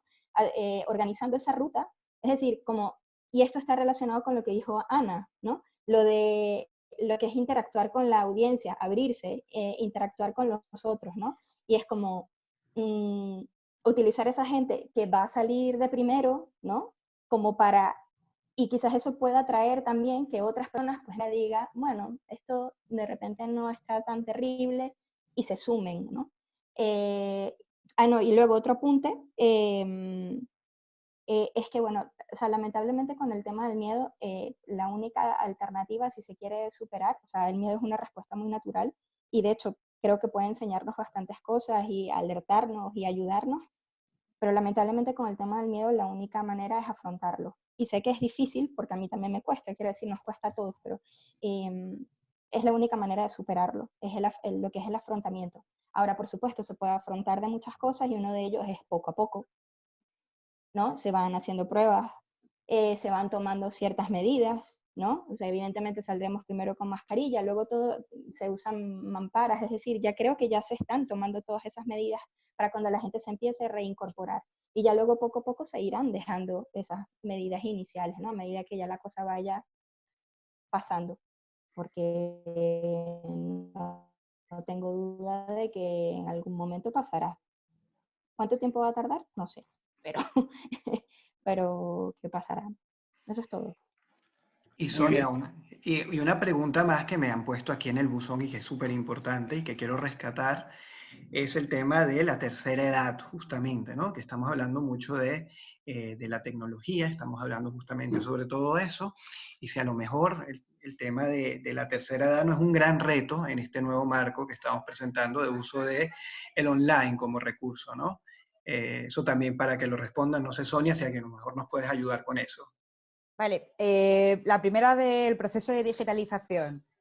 Yo lo que le digo a todo el mundo que quiere lanzar algo nuevo, que sería algo nuevo esto, ¿no? Pues lo que haces ahora en digital es producto nuevo. Que ni inviertas mucho dinero ni mucho tiempo en cosas que no sabes si el mercado va a comprar. Entonces, respondiendo también a la de los recursos, no hace falta comprar recursos al inicio.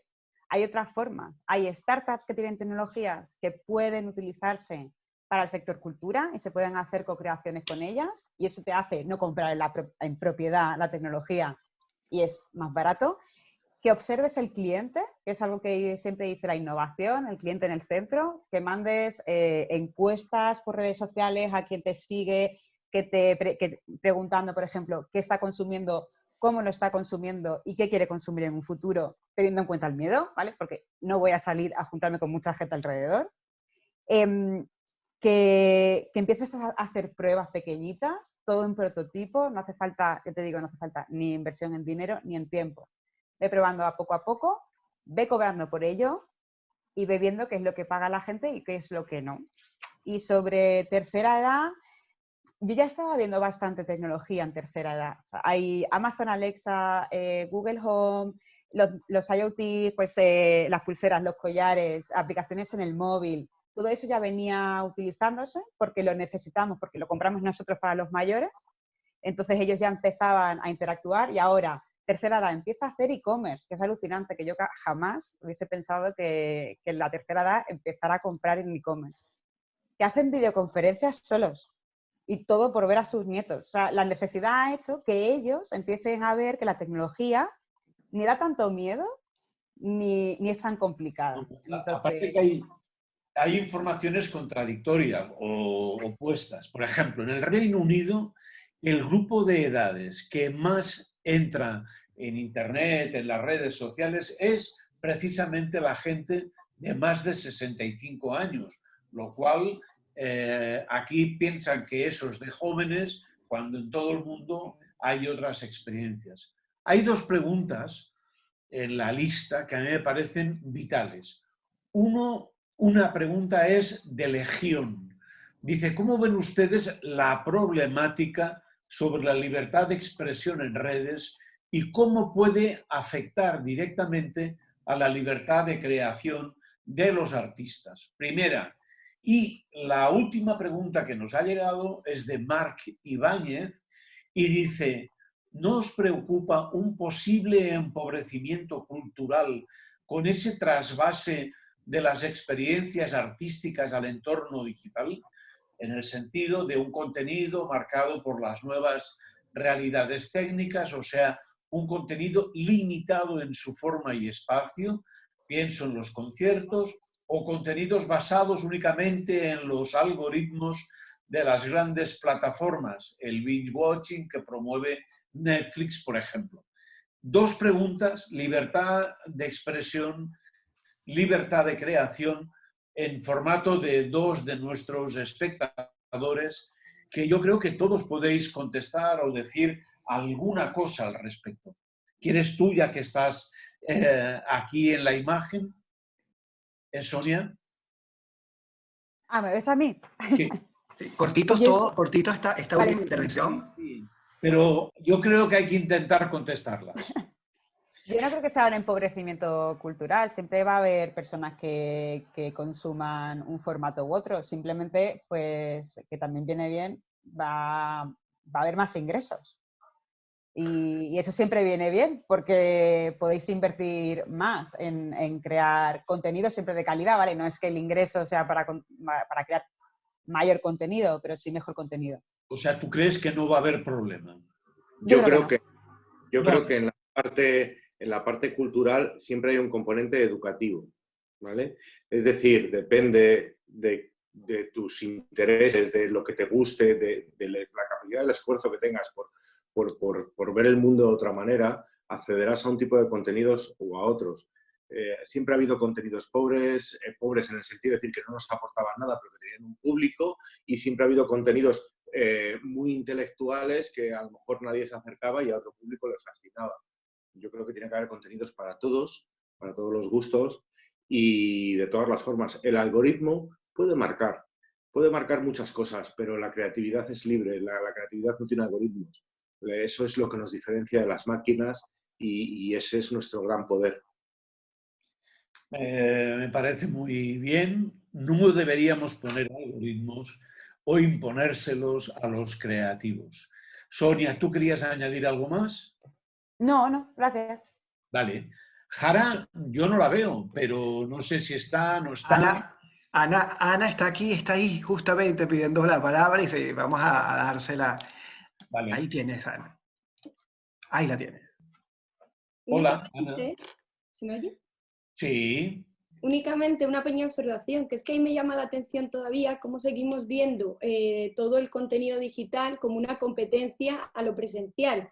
Y es claro que son dos campos distintos, pero yo empezaría a enfocarlo ya desde un punto de vista o complementario o alternativo, pero no como que dejo de consumir, sino cuando me apetece juntarme y hacer algo y cuando de otra manera con las flexibilidades de mi casa o desde mi lugar de trabajo, ¿no? Porque ahora también viajamos mucho más. ¿Por qué no puedo estar consumiendo algo de aquí desde otra parte? Entonces, no creo que sea competencia, creo que es una ventaja que si se explota bien, se piensa bien cómo añadir, pues eso, lo que hablábamos en algún momento, combinar artistas. Entonces ya no es solo ir a ver un concierto de música de un artista, es que igual toda la posibilidad de juntar a uno de un lado, otro de otro y tener la posibilidad de verlos en directo, haciendo otro tipo de interacción que en directo no podrían darme. Entonces, no es que tenga que elegir uno u otro, es que cuándo voy a consumir de una manera y cuándo de la otra según otros factores de ese momento.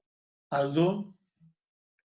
Yo es que respecto a lo que estáis hablando del empobrecimiento cultural y tal, yo estaba pensando Digo, ahora mismo a un empresario teatral, a algún actor o un dramaturgo, le hablas de empobrecimiento cultural y es lo que quiere es tener para llegar a fin de mes y entonces de la forma que sea. Lo que sí veo es que lo que ha dicho antes Sonia o Juan Carlos o Jara, que en el cine ya pasaba, en el teatro esa revolución tecnológica no había empezado, era un terreno un poco anquilosado incluso para la promoción, a nivel de televisiones o tal.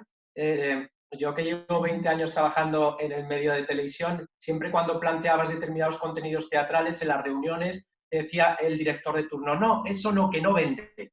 Entonces, igual ahora es el momento de que eso empiece a vender, pero para eso se necesita una revolución y que el sector teatral se reúna con sectores del medio audiovisual para que de verdad se empiece a ofrecer ese producto online, pero que sea de calidad y de una manera potente, porque con esa feroz competencia que hay ahora mismo con el cine, con las series, con tal a nivel online, tampoco podemos empezar como a medio gas. O sea, es verdad que tiene que haber un comienzo, pero ya es hora de que empiece esa revolución teatral, incluso los propios teatreros, por así decirlo, que nos sepamos vender mejor. Gracias. Vamos a darle la palabra a Jara rápidamente, que Jara nos tiene un mensajito. Nada, muchas gracias. Es que me tengo que ir, que parece increíble, pero en estos tiempos uno tiene más compromisos casi que de la otra. No me voy a la calle, pero tengo otro encuentro, bueno, con compañeros del trabajo a través del Zoom y me tengo que ir. Entonces, nada, solo que ha sido un placer. Un placer compartir contigo, Jara. Sí. Y nada, aprovechamos esto, justamente, aprovechamos este momento, si te parece, Ramón, para ir cerrando justamente la actividad, que creo que ha estado fantástica, ha habido un montón de preguntas, ¿no? Gracias. Yo doy las gracias a los espectadores y también a los participantes. Nos hemos pasado de tiempo, como suele ser lo habitual. Y también gracias a vosotros, la gente de Culturia, por habernos dado esa oportunidad de debatir. Sí, antes de terminar, por supuesto, vamos a hacer creo que queda muy claro este tema de que vienen grandes retos para el área cultural, sin lugar a dudas. Hay una complementariedad más que una competencia entre estos dos medios, no deberíamos verlos como separados, sino que hay herramientas de lo online que pudiéramos aplicar claramente en lo presencial y que lo presencial efectivamente tiene un encanto que no podemos dejar nunca de lado. Y yo creo que queda una cosa muy importante que es el tema de la sinergia. Si algo que han conseguido todos ustedes es señalar la importancia de trabajar en conjunto y de empezar a ver cómo nos ayudamos los unos con los otros, una disciplina con la otra. Importante lo que dijo Aldo, teatro y audiovisual, cómo se pueden combinar, por ejemplo, para potenciar. Y antes de terminar nuestra actividad, vamos a lanzar otra vez la pregunta, a ver, de alguna manera, cómo opina la gente.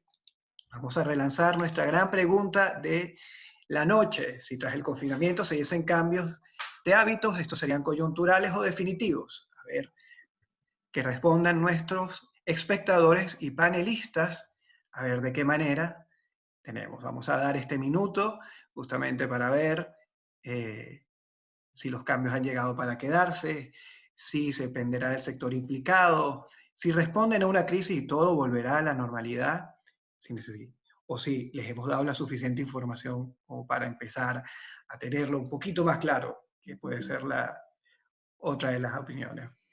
Vamos a dar solamente unos 15 segundos más para que vaya participando todos nuestros espectadores.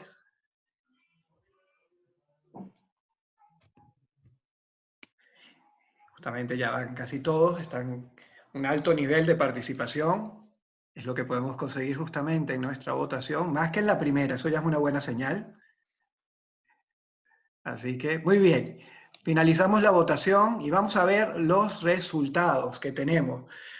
Pues, fíjense que por lo menos nos podemos sentir muy orgullosos todos de que la gente tiene más información para tenerlo un poco más claro, porque bajó mucho justamente la última, y el 52% sigue manteniéndose, pero con más firmeza, que algunos cambios permanecerán y otros no. Este tema de la complementariedad seguramente se va a dar, y hay que asumirlo. Lo que sí creo es que la palabra clave es que el cambio llegó, y se mantendrá en muy buena medida. A todos los participantes, a ti Ramón, gracias por la moderación, a todos por habernos acompañado en esta actividad. Esperamos que puedan seguirnos en las próximas que vamos a estar realizando por este medio, que además nos ha permitido extendernos un poquito, no es como en la televisión que ya nos hubieran cortado las salas hace un buen rato. Así que encantados a todos y eso, trabajemos todos en conjunto, continuemos adelante, son muchos los retos, la cultura es el alma de las sociedades y nosotros tenemos que hacer que la sociedad siga viva y lo vamos a lograr. La próxima charla, Cultura y COVID-19, objetivo, audiencia. Ya vimos pequeñas pinceladas de este tema en lo que fue la charla del día de hoy. La audiencia, cómo nos conectaremos con ella, será una conexión mucho más directa. ¿Qué nuevos canales tendremos? El 30 de abril a las 6 de la tarde, otra vez por Zoom. Nos falta en esta siguiente charla. Y muchas gracias a los espectadores y a todos los panelistas. Encantado siempre. Síganos en Culturia a través de nuestras redes sociales, @culturia.es, en caso de Instagram, Facebook y Twitter, y por nuestro LinkedIn Culturia, Innovación Social. Hasta luego. Adiós. Hasta luego, gracias.